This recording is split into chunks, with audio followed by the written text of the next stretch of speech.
Bom dia a todos, tudo bem? Sejam bem-vindos ao Café no Divã. Estava com saudade de fazer uma live específica para vocês sobre um assunto extremamente importante. Muita gente já tinha me pedido, já tinha me perguntado nos meus grupos do WhatsApp sobre questões relacionadas à morte.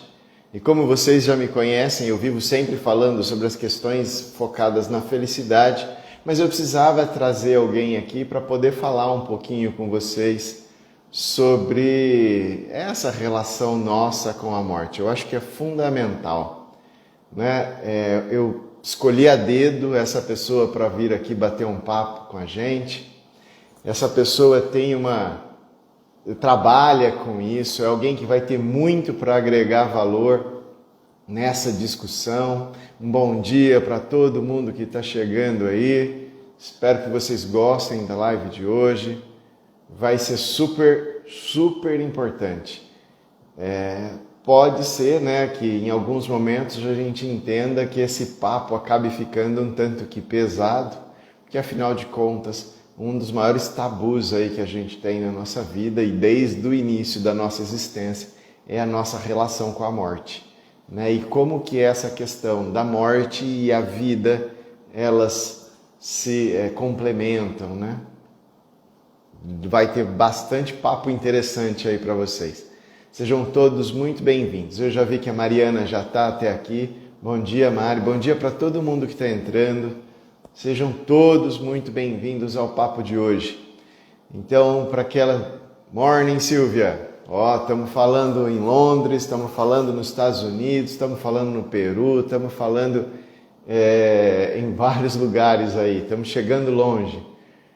Eu vou já aproveitar e já chamar a Mariana para o papo, para a gente poder já começar a falar sobre isso, que eu acho que vai ter bastante pergunta. Algumas pessoas deixaram perguntas durante a semana. Eu vou começar com elas, até para que vocês possam aquecer e vocês também perguntarem por aí, tá bom? Olá, Iris, bom dia.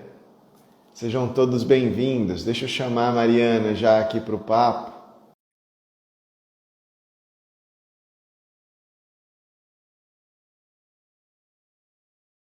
Importante, uma pessoa... bom dia, Mari. Seja Dia, bem-vinda no Café no Divã. obrigada, eu que agradeço o convite. Você sabe que já faz tempo que eu estava tentando te trazer para esse papo aqui comigo, né? Sei. E eu A correndo, Ma- né? Faz parte, né? Você sabe que quando eu comecei com isso também, eu olhava para essas fotinhas aqui e eu ficava assim, extremamente ansioso. Como é difícil a gente, né, começar com essa tecnologia. Mas acho que esse ano a gente aprendeu muito, né? A usar a Nossa. tecnologia. Pessoal, só para apresentar um pouquinho a Mari, antes de eu já começar a fazer nossa troca de perguntas aqui, a Mari ela é coordenadora do curso de psicologia lá na Faculdade Barretos, a faculdade onde eu sou diretor. E aí ela, daqui a pouco eu não quero introduzir o outro trabalho dela, ela que vai falar aqui, explicar um pouquinho para vocês, que é o que está trazendo ela para falar sobre esse assunto, com muito mais propriedade do que eu. Por isso que eu queria trazer ela aqui, que eu acho que ela vai ter muito para complementar com esse nosso papo, tá bom? Mari, seja muito bem-vinda ao Café no Divã. Se Obrigada. apresenta aí um pouquinho para esse pessoal e aí eu entro vou puxando um papo entre a gente. Bom dia, né? Primeiramente, bom dia, agradeço o convite, João.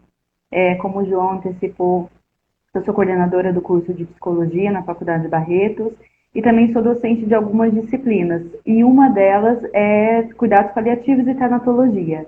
Né? E tanatologia é o estudo da morte. E, em paralelo, eu sou também psicóloga no Hospital São Judas Tadeu, que é a unidade de cuidados paliativos do Hospital de Amor. E que acaba sendo um local que a gente lida diariamente com questões do cuidar, do viver e do morrer. E aí eu acho que a gente vai conversar um pouquinho sobre isso, né, João? Ô Mari, bom dia, Everton. O maridão já está até batendo as palminhas aqui, hein? Everton também, professor nosso lá da faculdade, uma pessoa excelente, parceiro. Uma hora eu vou trazer ele aqui para bater um papo comigo também. Ô Mari, vamos começar a falar. Eu acho que assim, é uma coisa que eu acho que tem mexido muito com as pessoas, né? A gente não tem como não começar falando da pandemia, porque afinal Uhum, de contas, eu tenho aqui na minha cabeça, pelo que eu tenho trabalhado, tudo que eu tenho falado com os alunos e também lá na clínica, a pandemia ela colocou uma visão que talvez as pessoas não olhavam para isso anteriormente, que uhum, é a morte. Então, eu sempre uhum, falo que as pessoas têm aquele senso de onipotência, né, de que afinal de contas não vai acontecer comigo, ou eu não ficava focado que a morte podia estar do meu lado a qualquer momento, e sabemos que ela sempre esteve. A pandemia só veio para jogar isso na cara da gente. E eu acho que a ah, mídia acabou entrando muito com essa história de contagem de mortos, né? E isso acabou trazendo para as pessoas a visão de algo que nunca tinha parado, assim, no foco delas. Sempre uhum. esteve aqui, mas nunca tinha vindo. O que que você tem visto sobre isso, né? Qual que é a tua visão sobre isso? Eu falo, João, que quando desde pequenininho a gente aprende que nós somos como sementinhas, que a gente cresce, evolui, reproduz, envelhece e depois morre. E que ninguém explica pra gente que a morte pode vir antes, né? Pode vir durante o desenvolvimento, pode vir logo após o nascimento, né? Pode vir ainda de uma fase intrauterina. E aí, quando acontece, a gente fica muito assustado, porque parecia algo tão distante, mas na verdade está perto, né? E eu acho que a pandemia mostrou isso pra gente. A pandemia uma das lições, eu acho que a gente aprendeu, foi a olhar para a vida de uma forma diferente, porque a morte ela pode acontecer a qualquer momento. E aí isso faz com que a gente reveja nossos valores, que a gente reveja as nossas prioridades.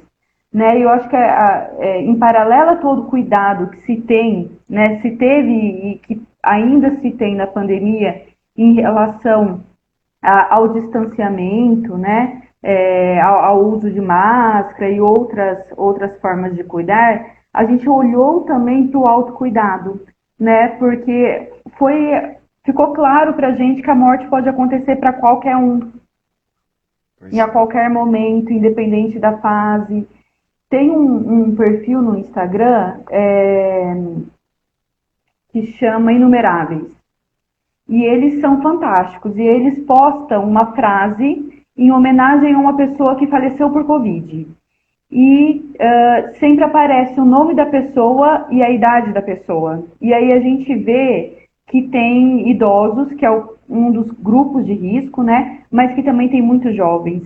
Né? Então, pessoas de 20, 28, 30 anos, que estão aí falecendo por Covid, né? E o que mostra pra gente de que a morte, ela, por mais que a gente tenha ignorado isso por muito tempo, ela está do nosso lado. E é por isso que eu acho que por isso é pertinente o tema morte e vida. Porque quando a gente fala de morte, a gente fala de vida também. Falar de morte é olhar para a vida de uma forma diferente. Você sabe que eu estava. Você está falando aí, e esses dias eu andei falando muito sobre isso na clínica. Os pacientes. Eu assisti um seriado da Netflix, né, que se chama The Good Place. Eu não sei se você já Uhum, assistiu esse já, seriado. Já assistiu? já. Pois é, eu achei assim, ele é tão despretensioso, então eu até faço a indicação para todo mundo que estiver assistindo. Depois a Netflix me dá uma porcentagem por dia. Bom, então, e ele é tão. Eu não dava nada para ele. Como a gente está nesse momento de hiato, né, entre os seriados, porque ninguém está conseguindo gravar por causa do Uhum, distanciamento, né? Eu estou assistindo o que está aparecendo, assim. E um dia me indicaram, e aí eu falei assim, vou arriscar. E arrisquei, e adorei, porque eu acho que é tão despretensioso, e ele vai falar muito sobre essa questão da vida após a morte, né? sim. E ele traz um conceito, eu não vou dar spoiler para quem vai assistir aí ainda, e ele vai falar sobre por que que eu acho que ficou muito pertinente, bateu muito com esse nosso papo no momento certo.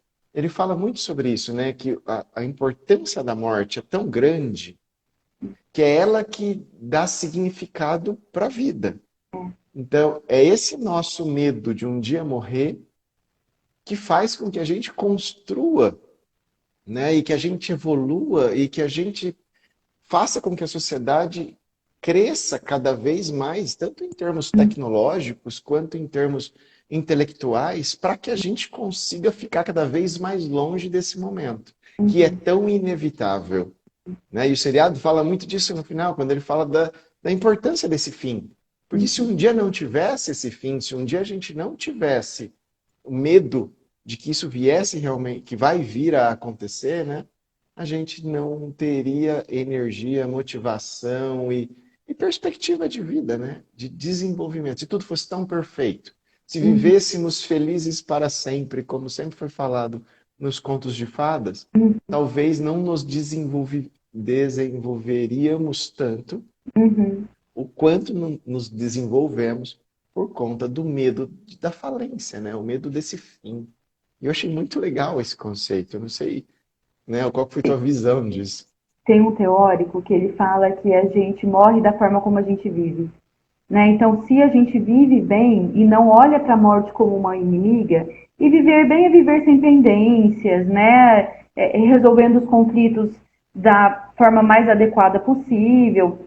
No nosso final de vida, a gente vai ter um final de vida tranquilo, sem estar ali querendo resolver ou viver tudo que a gente poderia ter vivido antes.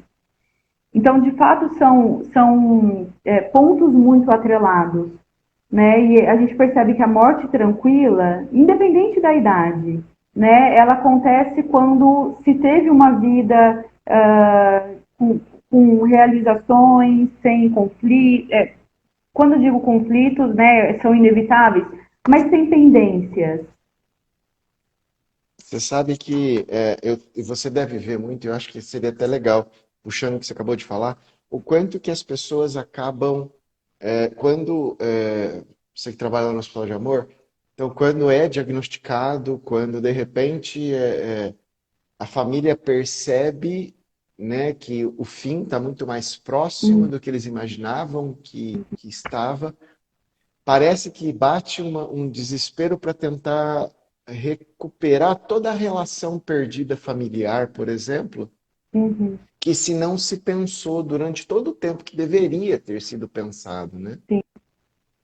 A É uma pessoa de coisa. repente vira o melhor pai do mundo, de repente vira a melhor mãe do mundo, e aí o sofrimento é tão maior porque Uhum. fica naquele nosso, né, consciente, naquele último momento da vida, aquela coisa assim do tipo, poxa, se tivesse sido assim desde sempre, né? E eu costumo falar que a doença ela lembra a gente de que a morte existe, né? Porque nós não estamos doentes, né? Estamos agora conversando com você, estou saudável, não tenho nenhum diagnóstico, mas isso não significa que eu vá morrer amanhã, né? Eu brincava muito com os alunos da primeira turma, o Stênio até passou por aqui, eu falava assim para eles, logo que começou, no quinto ano vocês vão ter uma disciplina de luto. Se eu estiver viva até lá, eu que vou dar essa disciplina. E aconteceu de eu estar viva, né? E, eu acho que isso vai mostrando pra gente como a gente pode morrer a qualquer momento. Só que a gente não pensa. A doença é quem faz a gente lembrar de que a morte está próxima, né? Mas isso também não é uma sentença de morte. A doença é algo que a gente tem ali, que aprender a viver é como mais uma das responsabilidades que a gente carrega, mas ela também não pode paralisar a nossa vida. Porque aquele homem que adoece, ele continua sendo pai, ele continua sendo filho, ele continua tendo preocupações com a casa, com as questões financeiras, e aí a gente precisa cuidar disso tudo. Né? E é o momento que se tem para trabalhar alguma pendência que ficou. Mas voltando naquilo que eu falei, né, quando não se tem algum conflito para ter que ser resolvido naquele momento, naquele último ano, é muito mais leve. É por isso que a gente vive da forma como a gente morre. Aliás, a gente morre da forma como a gente vive. Eu falo que assim, quando a pandemia chegou, né? E eu acabei indo falar com muita gente, porque tanto na parte educacional, assim, me chamaram para vários lugares para conversar com pais, professores, e um monte de gente. E eu acabei sempre dizendo para todo mundo assim, olha, o que mudou nesse novo momento da nossa vida é a inserção de de uma questão nova que vamos ter que observar de agora em diante. Que a Uhum. ciência vai ter que olhar, que vai ter que ver como cuidar das pessoas que estiverem doentes com isso. É uma pena, e eu falo isso sempre, porque eu não quero diminuir o peso da dor daqueles que perderam alguém por conta do Covid, né? Mas que é algo que agora faz parte, estamos vendo porque nunca existiu, está se destacando e se conta sobre isso, porque até então nunca ninguém, isso nunca existiu na vida de ninguém, mas é mais uma junto com todas as outras que a gente já carrega e que vai fazer com que a gente tenha que se adaptar a essa nova realidade, a essa nova forma de lidar com esse novo mundo. Dói muito porque a gente gostaria muito de ter aquela vida como a gente tinha antes, que já estávamos acostumados, né? Toda mudança, ela é dolorosa, ainda mais uma mudança quando vem e se insere uma doença para precisar mudar, né? Mas é essa doença, e a gente volta naquele primeiro começo do nosso papo, é esse medo dessa morte que nos força a adaptar.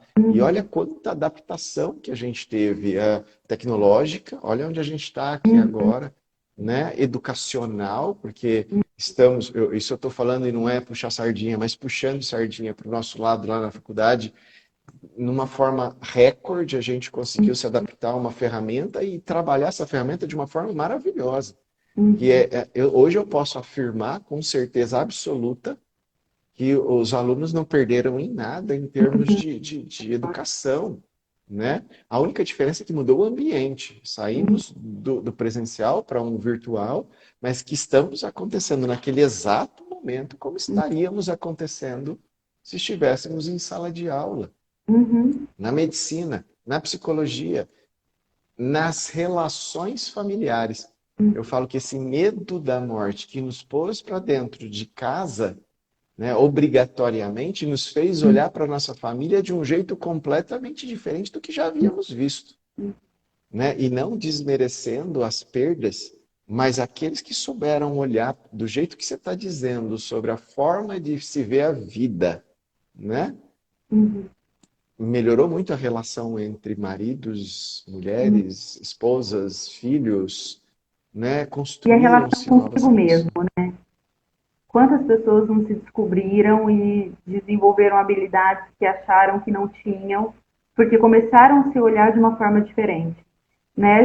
Esses dias eu até brinquei, quantas pessoas não fizeram pão durante a pandemia, né? Nunca entraram na cozinha, e aí no começo da pandemia a gente via vários stories de pessoas é, cozinhando e fazendo pão, e assim, todo mundo acho que foi se descobrindo, né? Eu acho que foi uma pausa importante, né, para a gente se descobrir. Como você falou, a gente não desmerece a dor, muito pelo contrário, mas a gente olha para essa dor de uma forma diferente, continua doendo, a gente precisa cuidar. Qual que é a forma de cuidar? Ressignificando essas vivências, ressignificando a nossa própria relação com a gente mesmo. E aí a gente se descobriu de outras formas. Pois é. Vou puxar alguma pergunta de alguém que deixou aqui, senão daqui a pouco eles vão ficar bravos com a gente e falar: você pediu para mandar pergunta e no final você não vai ouvir, vai ficar só vocês dois batendo papo aí. Então, pessoal, ó, podem ir mandando perguntas aí no chat para caso vocês tiverem dúvidas, tá? De qualquer coisa. Antes eu quero lembrar todo mundo que está assistindo e que ainda não faz parte do nosso grupo de WhatsApp, pessoal. Tem um grupo de WhatsApp que todos os dias tem sempre um vídeo, alguma coisa legal, para poder falar sobre vários momentos aí da vida, sempre de uma forma positiva, para trazer um conforto, principalmente nesse momento de dificuldade aí que estamos vivendo. Então, o link tá aí, tá, pessoal? Na bio do Instagram, tá lá. É só clicar que vocês já vão ser direcionados. Eu já vi que tem bastante gente que tá aqui que tá lá no grupo, mas também tem muita gente que não. Então vamos lá. Estamos lá no terceiro grupo. Logo, logo vamos abrir mais um. Ô Mari, o Alexandre deixou uma pergunta que é a seguinte. Na verdade, deixou algumas. E vou tentar falar todas, mas eu vou trocar um pouco com a dele e de outras pessoas. Tá? Como lidar com a ausência de pessoas tão importantes em nossa vida, principalmente no dia a dia e em coisas que nos remetem a elas? E aí? Eu acho que a gente precisa lembrar de uma coisa que é muito importante. A gente sofre pela ausência porque a gente ama. né? A gente não vive o luto, a gente não vive a dor da perda se a gente não ama. Eu sempre uso como exemplo, às vezes a gente vê alguma tragédia na TV e a gente fica sensibilizado pela dor daquela mãe, pela dor daquela família, porque a gente se coloca no lugar. Mas a gente fica sensibilizado e passa, porque não é a nossa dor. Quando é a nossa dor, quando é o nosso amor, vai doer muito, né? E para lidar com isso, leva um tempo. A dor aguda do luto, ela tem que passar. Aquela dor que paralisa, aquela dor que a gente não consegue retomar a vida, isso precisa passar. Mas aquele luto que simboliza o amor, ele vai aparecer em outras ocasiões. Né? Então, no Natal, a gente vai sentir falta, a gente vai sentir saudade. No aniversário da pessoa, a gente vai lembrar dessa pessoa. Né? Então, a dor aguda, ela passa. A dor do amor, da falta, da saudade, ela volta e meia ressurge, né? E aí eu acho que não existe uma dica para falar como passar essa dor aguda. Porque a gente precisa olhar para a relação que se tinha com aquela pessoa. Mas eu acho que de uma forma geral é a gente procurar ressignificar essa dor, né? Procurar procurar pensar como que a gente vai viver com essa dor ao nosso lado, né? E talvez homenageando diariamente aquela pessoa que viveu. Então, talvez eu não tenha mais o meu esposo do meu lado no café da manhã, mas eu tenho uma foto no quarto que me lembra a minha relação. Né? Talvez para algumas pessoas a foto vai ser mais dolorida, mas vai ter um outro objeto simbólico para ajudar a lidar com essa falta. Então, acho que é procurar aquilo que faça sentido para você para poder lidar com a dor. E aí, né, às vezes essa busca a gente consegue sozinho, a gente consegue com o apoio de amigos, mas às vezes não. E quando não, a gente procura um psicólogo, né, para poder cuidar dessa saudade, desse luto, dessa dor. Duas coisas que eu até quero falar sobre isso, mas antes deixa eu só falar bom dia para Patrícia.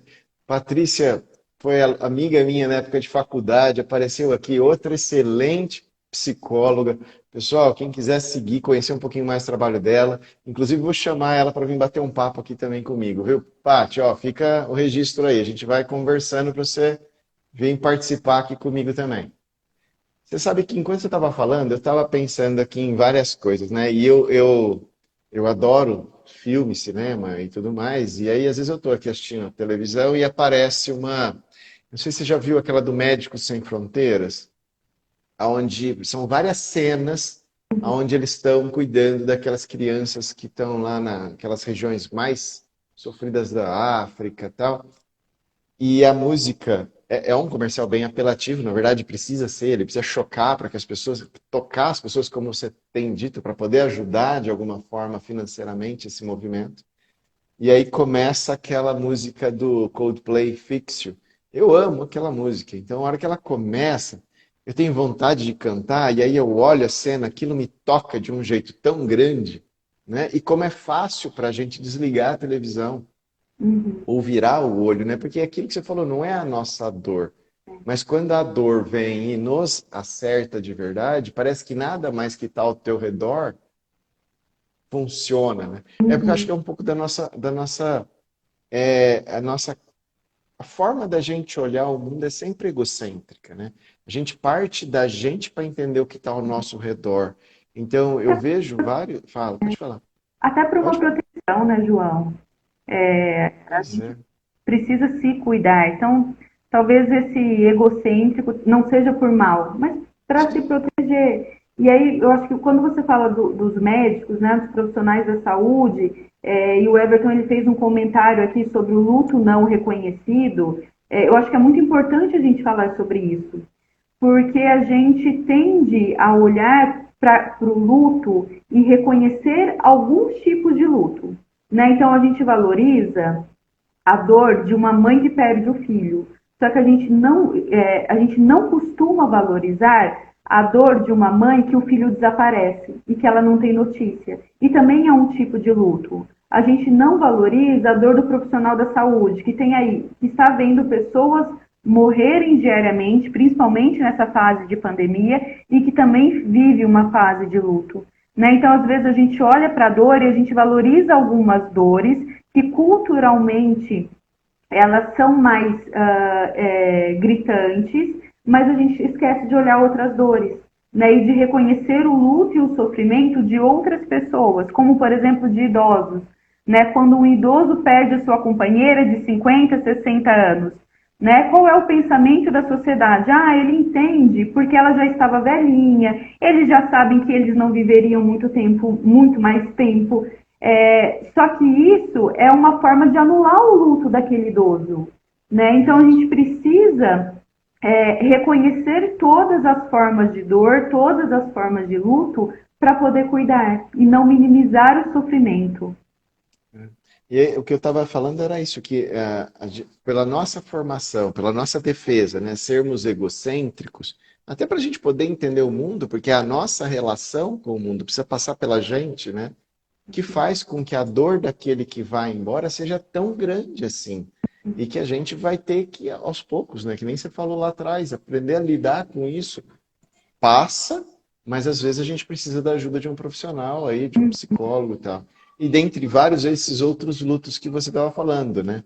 E eu gosto de reforçar que esse momento também trouxe algo de bom. Um dos preconceitos que existia com relação à questão emocional, né, da terapia, do buscar ajuda para problemas emocionais, foi questionada. Então, esse preconceito precisou ser diminuído porque as pessoas chegaram a um limite e começaram a procurar mais ajuda e ver que isso não era o bicho de sete cabeças que era antigamente, antes disso. Eu vejo, sim, muita gente que ainda fala, vai passar, amanhã eu vou estar melhor.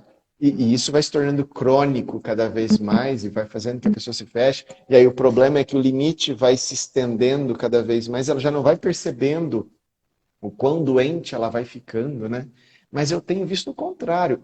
A quantidade de médicos, por exemplo, que começaram a procurar a ajuda de um terapeuta. Né? Eu me lembro, eu particularmente, eu estou com 5 médicos que eu estou atendendo, né? Por conta disso. Mas eu me lembro na época de faculdade, teve um movimento da Suplicy, da Marta Suplicy, que era um trabalho de humanização dos médicos nos hospitais, né? Porque naquela época, talvez, ela tinha um estudo que eles fizeram, percebeu-se a necessidade de humanizar mais isso e convocaram vários centros aí de especialização, de faculdades, tudo para poder ir até os hospitais e fazer esse trabalho. E eu me lembro, eu era aluno do último ano, mas eu já estava fazendo especialização, e eu lembro de chegar no hospital e um dos médicos falar assim: quem são vocês para vir nos ajudar? Vocês não têm como nos ajudar nisso, né? E foi muito difícil para a gente na época essa luta. E hoje eu vejo um inverso. Esse movimento deles de nos procurar também e ver essa humanização deles. De, eu preciso de ajuda. Tá muito difícil, né? Hoje no hospital a gente percebe muito isso, né? Então o psicólogo ele está na equipe como uma das figuras essenciais, né? Acho que toda a equipe multi é essencial, toda a equipe multi tem a tua colaboração, né? Mas também puxando para o nosso lado, a gente está junto em inúmeras situações, né? Então, quando o médico vai dar a má notícia, o psicólogo está junto, né? Quando a gente precisa de alguma orientação específica, por exemplo, visita de criança em hospital, como que uma criança entra para se despedir do pai pela última vez, o psicólogo está junto fazendo esse acolhimento, esse intermédio, né? Então, acho que a figura do psicólogo foi se colocando na sociedade cada vez mais de uma forma maior. Acho que cada vez maior. Eu tinha um professor de antropologia que ele falava que o trabalho do psicólogo é um trabalho de formiguinha. Mas a gente vai aos poucos e a gente ganha o nosso espaço. né? E eu lembro que ele deu esse exemplo quando nós estávamos discutindo o papel do psicólogo hospitalar. E hoje eu percebo que, de fato, né, a gente, no nosso trabalho de formiguinha, nós mostramos para que viemos, né? Mostramos o nosso serviço, a importância do nosso trabalho no cuidado com os profissionais da saúde, no cuidado com o paciente e no trabalho em equipe, entre o profissional da saúde e o paciente, a gente ali intermediando. Pois é, então, num momento tão complicado, né? Uma coisa positiva, de mostrar para as pessoas o quanto que essa educação emocional ela é extremamente importante na nossa vida, né? Em todos os segmentos, aprender, porque é que nem alguém falou alguma coisa, às vezes eu olho para o lado, meu notebook está aberto para eu não ficar vendo aqui, o pessoal do marketing joga para mim aqui no meu notebook, porque fica muito pequenininho aqui, eu não quero ficar fazendo assim, ó. Então, uma das coisas é que você falou, é a quantidade de lutos que existe, né? E uma delas, acrescentando, a morte de comportamentos antigos, né? É aprender a lidar com coisas que nunca mais vamos fazer. Então, o luto, quando alguém perde um membro físico mesmo, perde um braço, uma perna, né? O luto mesmo de coisas que antigamente era tão simples como sair de casa sem a máscara. E agora precisamos sempre estar de máscara. E às vezes a pessoa fala, nossa, eu não aguento mais. Tudo bem, mas é um luto que você vai ter que fazer de um comportamento que você tinha antigamente e que Sim. agora você não vai poder mais ter, né? Acho que a Adélia ela comenta sobre isso, né? Ela fez um comentário aqui se existe outras formas de morte, né? Que não a morte física. E é isso, existe luto para isso também, né? Então a gente vive um luto com o final de um casamento. A gente vive um luto quando a gente não alcança um sonho, a entrada numa faculdade, ou quando a gente é despedido de um trabalho, né? E aí a gente precisa olhar para essas formas para essas perdas e para esses lutos que a gente vive no dia a dia, porque eles também precisam de cuidado. Pois é. E como que faz isso com criança? Como que é trabalhar esse luto com a criança? Quando a criança... Tem gente que vai falar que é mais fácil, tem gente que vai falar que é mais difícil. Como que você vê isso? Como que é lidar com o luto para a criança? Eu acho que esse é um ponto super importante para a gente conversar. Porque numa tentativa de A proteger. Silvia que está perguntando isso aqui. Silvia, lá da Inglaterra. Então, Silvio, espero que eu responda e possa te ajudar. Eu acho que é um desafio falar de luto com criança, né, de morte com criança, porque muitas vezes a família, numa tentativa de proteger a criança, não conta, né, e aí omite fatos. Só que a criança, ela percebe que existe um movimento diferente ao redor dela. Ela percebe que o pai, ele foi para o hospital e não volta. Aqui em Barretos, né, a gente vive uma realidade muito específica, que nós recebemos pacientes do Brasil inteiro. Então, a gente tem aí crianças que falaram, se despediram do pai há 3 meses, o pai veio para tratamento e essa criança não encontrou mais o pai. E às vezes a notícia que essa criança recebe é que está tudo bem, só que muitas vezes não está tudo bem. Então, o que a gente orienta, né, nessa forma de conduzir o processo de adoecimento e de morte com crianças e com adolescentes, é para sempre ir contando a verdade na linguagem deles.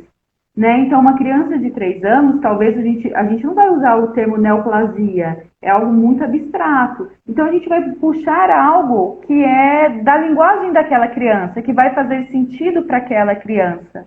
Né? Então, a comunicação sobre adoecimento com a criança, ela deve acontecer com uma linguagem que aquela criança entenda e considerando o desenvolvimento dessa criança. Então, crianças menorzinhas, de 3, 4 anos, talvez elas questionem mais para entender aquilo que está acontecendo, porque elas veem o mundo, elas olham a morte, por exemplo, como irreversível, como se quem morreu pudesse voltar. A partir dos 6, 7 anos, isso já não acontece, né? A criança já entende que a morte ela é sinal de finalização.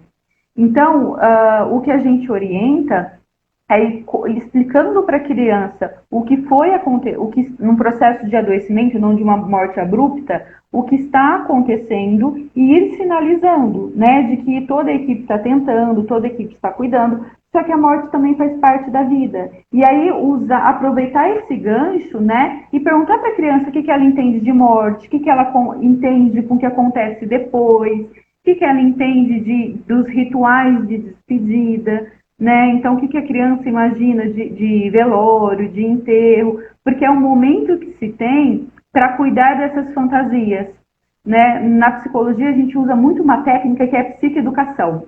E a psicoeducação nada mais é do que explicar para o outro um determinado fato.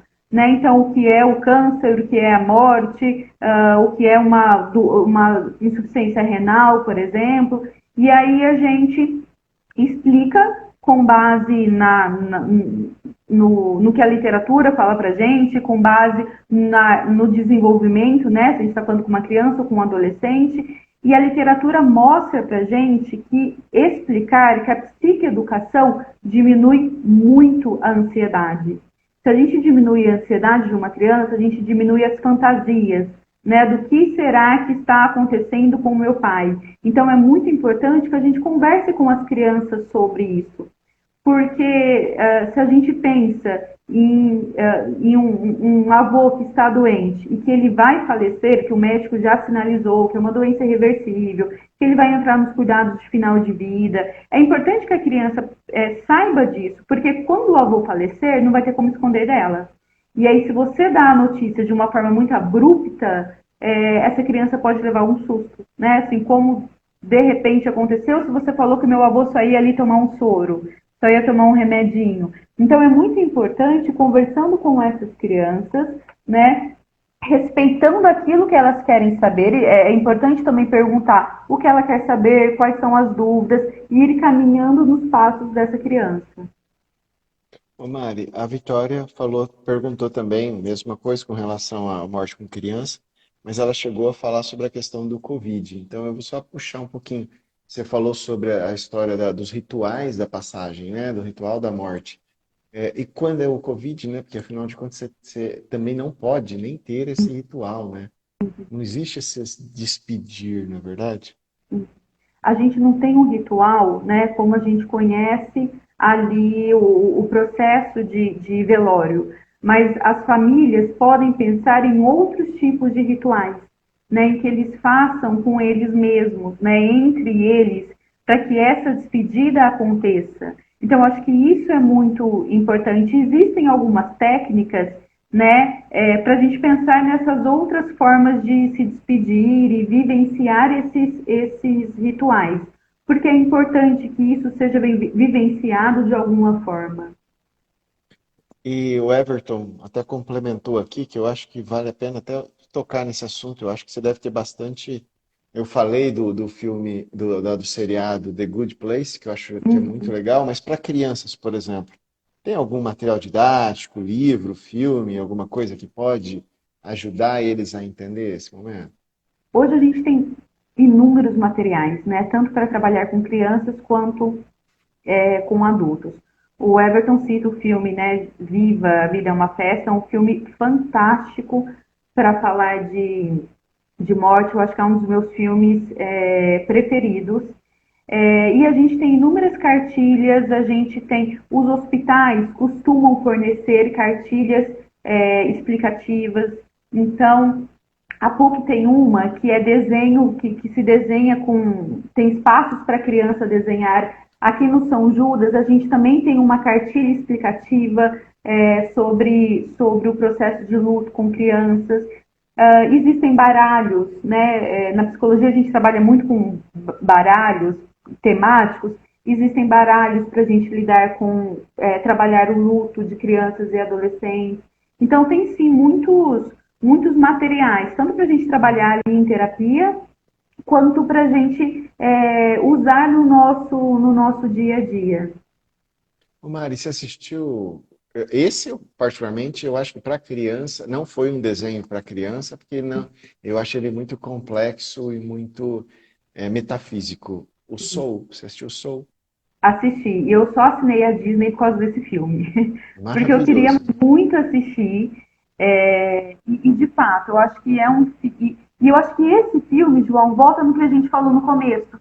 Né? A gente morre da forma como a gente vive. Então, durante todo o filme, aparecem questões do personagem em relação a sonhos dele, a dificuldade entre o conflito, falar não para a mãe e correr atrás daquilo que ele realmente queria. E aí, quando ele morre, é uma angústia muito grande, porque não deu tempo dele viver aquilo que ele queria, né? De fato, ele é um filme que faz a gente refletir sobre a nossa existência. E eu acho que tem uma parte do filme, inclusive, eu ainda vou assistir ele mais uma vez, porque eu quero fazer ainda um vídeo, uma análise sobre. E eu acho que ele fala uma coisa, quando ele volta e quando ele fala assim, ele vai lá e consegue realizar o sonho que ele, a vida inteira ele perseguiu. E aí ele para e ela fala, amanhã tem mais. E Uhum, aí ele para e olha para aquilo e fala, amanhã tem mais. E agora? Né? Eu faço a analogia do cachorro correndo atrás da roda do carro. uhum, A gente passa a vida correndo atrás de rodas de carro. E aí, a hora que a roda para e que você realmente tem aquilo, e aquilo, você vive aquela emoção daquele momento e você olha e fala, bom, e agora, né? E que a gente, eu brinco, né, que nós dois aqui, né, eu trabalho a felicidade, então o bem viver, e você trabalha a morte para fazer o bem viver também, né? Então, o quanto que a felicidade ela foi muito mal colocada, é muito mal ensinada para a gente. Sempre nos ensinaram que só seremos felizes quando alcançarmos aquele determinado sonho, aquele determinado objetivo, que muitas vezes está lá na frente e a morte uhum, acontece antes. Né? A pandemia veio e nos separou desse uhum, objetivo que a gente tanto colocou lá na nossa distância. Eu todos os dias, eu tenho um sonho, né? Isso para quem me conhece sabe o quanto isso significa para mim. Eu quero ir com a minha família para Disney, né? É o meu sonho, uma coisa minha.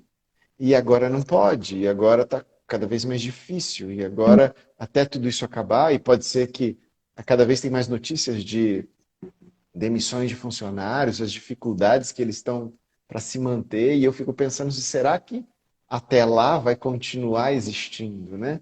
Então, é um luto diário de ver esse sonho que estava lá na frente estar sendo separado. E ó, você não pode fazer isso. Ah, uhum. mas será que um dia eu vou poder? Eu não sei. Agora eu não posso. Então agora eu preciso viver e lidar com essa situação de perda na minha vida. Pode ser que um dia aquilo recomece, mas agora não. Então, a gente projetou muito nossos sonhos lá para frente. A felicidade está agora, né? É viver bem aqui agora. Eu e você agora. Olha que felicidade que é para mim isso. Eu estou extremamente feliz com você aqui. Então, eu tenho que aproveitar esse momento, que daqui a pouco vai acabar. E a hora que acabar, eu vou ter que ser feliz com alguma outra coisa que vai estar acontecendo aqui na minha casa nesse São momento. as pequenas alegrias diárias, né? Eu brinco, eu sempre falo isso. Quando eu vou no supermercado, quando você entra ali no sabenhado do shopping, primeira coisa que você vê são as flores. E a minha alegria é comprar uma florzinha e trazer para casa, porque eu acho que faz uma diferença. São as pequenas alegrias do dia a dia. Né? Então, assim, o que, que a gente tem no nosso dia a dia, que são as pequenas alegrias que nos dão, que nos dá força, né? Que traz sentido para a nossa vida, para além dos grandes sonhos que vão acontecer só lá na frente. Porque são importantes, né, João? A gente precisa Lógico, de sonhos a lógico. longo prazo, Sim. mas e no aqui e agora? Porque não é só trabalho, né? Não pode ser só trabalho, não pode ser só responsabilidade, só pagar contas. A gente precisa das nossas alegrias no aqui e agora. Exatamente. A Juliana Ducati, você conhece, né? Minha irmã gêmea. Né? Deixou aqui uma pergunta legal. Como comunicar a morte de um paciente para um familiar quando essa morte é repentina? Por exemplo, a gestante foi fazer um ultrassom de rotina e o nenê estava morto. E aí? A gente tem alguns protocolos de comunicação de más notícias, né? E aí é importante que o profissional da saúde siga esses protocolos. E aí, de uma forma geral, o protocolo ele tem alguns passos e que nesses passos indicam, ó, procure conversar com o profissional, com o paciente, em um lugar calmo, em um lugar reservado, em que você vai poder falar e ele expressar os sentimentos, e não no meio de um corredor em que passa muita gente, né? Procure compreender o que aquela pessoa sabia, né? O que aquela pessoa esperava. Às vezes a gestante já chega com medo, olha, parou de mexer, né? Ou faz alguns dias que eu estou me sentindo estranha. Ou se não, se ela chega achando que está tudo bem, procure compreender onde que ela está. Qual é a última notícia, qual é a última percepção que ela teve, né? E vá comunicando sempre de uma forma muito assertiva, respeitando os sentimentos daquele paciente, daquele familiar, né? E promovendo um espaço para expressão de sentimentos. Acho que isso é muito importante, né? E numa notícia muito abrupta, assim, talvez seja o familiar o paciente fique confuso, né? E o médico vai ter que explicar uma, duas, três vezes. E é importante que se reexplique, né? Porque foi de repente, como assim? Volta naquilo que a gente já falou, a gente não espera que a morte aconteça durante uma gestação, né? Na nossa cultura, a morte acontece lá na frente, quando é idoso, né? Como se fosse o final do desenvolvimento. E não é. Então, é importante seguir esses passinhos e acolher essa família. Ô Mari, eu estava pensando enquanto você estava falando assim, o quanto que a gente coloca realmente, né, nessa escala de vida do desenvolvimento, né? A morte é só, a gente percebe ela só lá na frente, né? Uhum, Me lembro que eu sou muito tranquilo para negócio de avião, adoro, inclusive. Quando eu era adolescente eu queria ser piloto, tal. E mas quando eu fui fazer um curso lá em Orlando, lá com o pessoal da Disney, eu lembro que meu menino tinha acabado de nascer, devia ter um ano que ele tinha de vida, mais ou menos isso. E eu ainda estava me apropriando de como ser pai, é uma coisa que eu sou apaixonado, eu nasci para ser pai, eu sempre falo isso. E lembro que quando foi na última semana, não, nos últimos 15 dias, me veio aquilo assim, e se o avião cair, uhum, né? Eu estudo sobre medo e ansiedade há muito tempo e eu sei que a porcentagem disso é muito baixa de uhum, acontecer, é mais fácil ganhar na Mega Sena do que você morrer num acidente de avião. E aí eu lembro que aquilo começou a vir e eu comecei a perceber que eu não conseguia fugir daquele pensamento ansioso do medo de uma morte que não aconteceu e que nem estava em vias de acontecer, né? Porque eu já viajei de avião várias vezes e nunca aconteceu nada, né? Já tive sustos, mas isso não foi um problema para mim. Eu me lembro que naquela mesma semana, um professor, o filho do professor de 35 anos, teve um mal súbito no banheiro, caiu, bateu a cabeça e faleceu, né? E ele não tinha nada, uma pessoa extremamente saudável, e foi exatamente assim, no susto. E aquilo me fez pensar o quanto a morte é presente, que ela está ali. Por que eu estou falando tudo isso? Porque eu quero te fazer uma pergunta, porque eu sei que tem muita gente que está aqui hoje que eu conheço, porque às vezes é paciente, que eu conheço porque às vezes é colega, familiar, coisa assim, que já sofre agora com medo de ficar doente do Covid e vir a morrer. E muitas vezes a vida trava e ele não consegue, a pessoa não consegue fazer mais nada porque uma tosse ou um espirro que escuta, ou às vezes até ele mesmo, quando escorre um nariz, por exemplo, já incorpora, estou com Covid, estou desesperado. Tem gente que já fez 5 testes, né, frente a qualquer situaçãozinha que remete uma lembrança de que aquilo pode ser um sintoma do Covid. O que você pode falar para essas pessoas que estão vivendo já esse luto, esse alto luto antes mesmo de ter alguma coisa de verdade? Eu acho, João, que a primeira coisa é a gente entender qual é a função do medo, né? Então, eu posso ter medo de adoecer porque eu tenho medo de morrer, mas eu posso ter medo de adoecer porque se eu adoeço, eu paro de trabalhar e eu sou a única pessoa da casa que trabalha e que traz o dinheiro para casa. Ou eu posso ter medo de adoecer agora porque eu vou prestar uma prova importante ou eu vou casar daqui uma semana. né? Então, acho que a gente precisa compreender, a primeira coisa é compreender qual é a verdadeira função desse medo.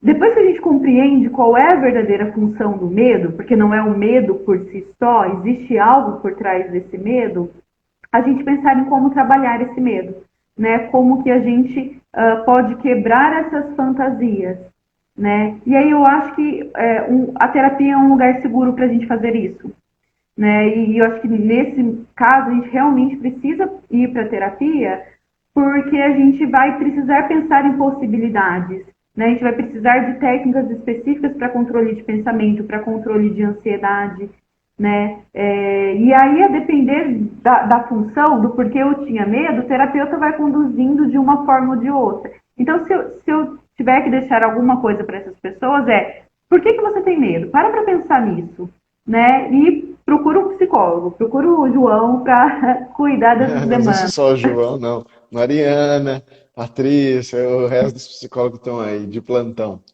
Você sabe que eu acho muito importante isso que você falou, né? A pessoa precisa entender. E procurar trabalhar o medo, né? Porque viver com medo dói muito, né, João? É muito difícil, né? Então a gente precisa cuidar desse medo. Né? E eu estava conversando, inclusive, esses dias com meus pacientes, é isso, que às vezes a gente recebe uma notícia ruim, às vezes a gente precisa lidar com essa questão do luto, e às vezes a gente, lógico, tem um milhão de técnicas, né? E você mesmo pode dizer, para poder ajudar a lidar com esse processo.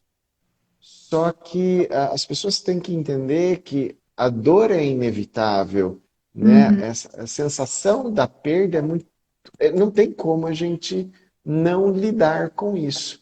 E que quando a gente sofre, e por mais que a gente esteja sofrendo, às vezes uma dor paralisante, frente a essa perda, é normal estar assim. A pessoa tem que entender, é normal eu estar desse jeito, faz parte do processo do luto essa dor, essa vontade de morrer junto, muitas vezes. E as pessoas vão ter claro que isso não deve ser evitado, porque o problema não é essa dor que você sente, mas é entender esse novo momento que você vai viver a partir de agora, né? Exatamente. E não se pode ter medo dessa dor. É preciso reconhecer essa dor, validar essa dor, cuidar dessa dor, porque só assim, né, para essa dor se transformar em algum outro sentimento que nos acompanhe de uma forma mais leve, de uma forma mais tranquila. Pois é. Ô Mari, infelizmente eu acho que a gente já chegou no nosso fim, né? Então eu queria assim que você deixasse algumas considerações, alguma coisa que você achasse que valeria a pena falar assim para um fim. Lembrando todo mundo que vai estar disponível esse vídeo no IGTV, né? Lá aqui no perfil do Dr. Psicólogo, e depois eu vou compartilhar no YouTube. Aí quem não assistiu e que quiser assistir vai estar lá também no YouTube para que as pessoas possam assistir. E lembrando que quem quiser saber um pouco mais, entra lá no grupo do WhatsApp que está lá na descrição. Antes, eu só quero deixar um beijo para os nossos alunos. Tá cheio de aluno aqui, né? E só vieram por sua causa, viu? Eu já estou anotando tudo aqui. Pode ficar tranquilo. Já te falei que você é o favorito, né? Ah, é sim. Aham, aham. Sabemos quem é a favorita. Eu acho que se a gente for pensar em um conselho, João, eu acho que não olhe a morte como inimiga, né? A morte ela está aí do nosso lado e a gente precisa aprender a olhar para a vida e para a morte como equivalentes, né? Uma faz parte da outra. E aí, quando a gente olha para a morte como algo natural, a gente aprende a rever os nossos valores. E isso facilita o nosso viver e ajuda no nosso morrer quando acontecer. Tem um quadrinhos, um HQ, eu gosto muito de quadrinho, e tem uma que chama bem assim, Morte, a grande celebração da vida, né? É, Chamava o título, Morte, a grande celebração da e é vida. isso mesmo. E é isso, né? Eu acho que isso fecha o nosso papo. Ô Mari, quero te agradecer demais, Eu viu? que te Foi muito agradeço. tranquilo. Foi muito bom. Agora eu tenho certeza que você vai começar a gostar e querer participar mais. Agora eu quero outra. Vamos marcar. Eu acho que foi, para mim, uma das grandes, assim, um dos assuntos mais importantes. E olha que eu falei com muita gente importante, muita gente legal. Para mim, foi um dos assuntos mais importantes que valeu a pena a gente falar sobre isso agora, sabe? Tava na hora já. Demorou, mas estava na hora. Precisávamos falar sobre isso. Quero te agradecer demais. E não só por estar aqui, mas pela parceria de sempre aí na vida. Tá? Eu te Agradecer todo mundo que participou. Segue lá, segue a Mariana. Mariana não tem esse perfil assim, né, profissional no Instagram, mas é uma pessoa que vocês podem sempre trocar bastante informação, que é uma pessoa extremamente querida. Sigam o Doutor Psicólogo, vai lá para o YouTube, querem entrar no grupo, entra lá e tamo junto. Mari, obrigado mais uma vez. imagina. Excelente Eu que final de agradeço. semana, viu? Então, bom sábado. Obrigado para vocês também. Tchau, tchau, gente.